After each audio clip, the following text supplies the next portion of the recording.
wax na ni Aliou Cissé dafa bëgg aaki moo di bummi te yëf yi waruñu ko yoree noonu. wax na tam ni ñoom seen kuréel gi ñu taxawal moom mooy cadre des anciens internationaux pour le renouveau du football.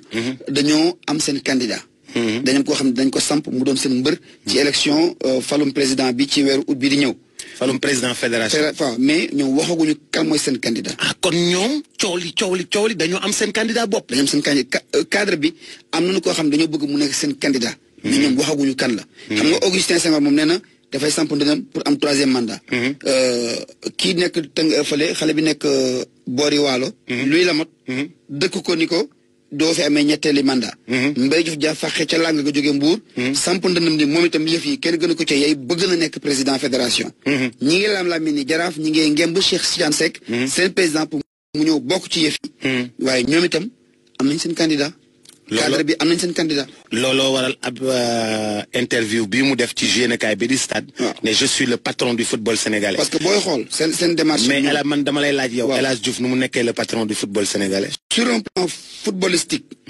wax ji mën na am sens. mais bu nekkee sur le plan administratif.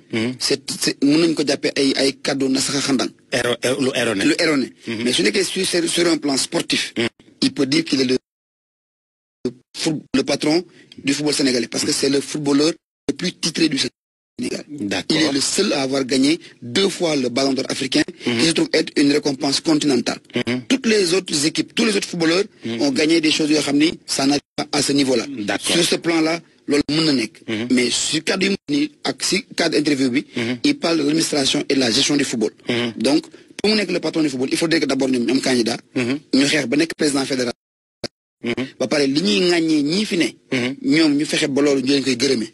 dëgg la ni ñuy ŋàññee ñii fi ne. waaw ñu fexe ñoom ñu leen koy gërëmee. ñu leen koy gërëmee maanaam ñu def lépp loo xam ne dañu ko jàppee ñoom njuumte ak ndëngte. te ñii di ko def. ñoom ñu joyanti ko ba nit ñi di wax ni lii ngeen def mooy yoon bi. am na solo waaw mais nag diggante xàcc door la sotteegut. Modou Lo moom lu muy def nii di box nii.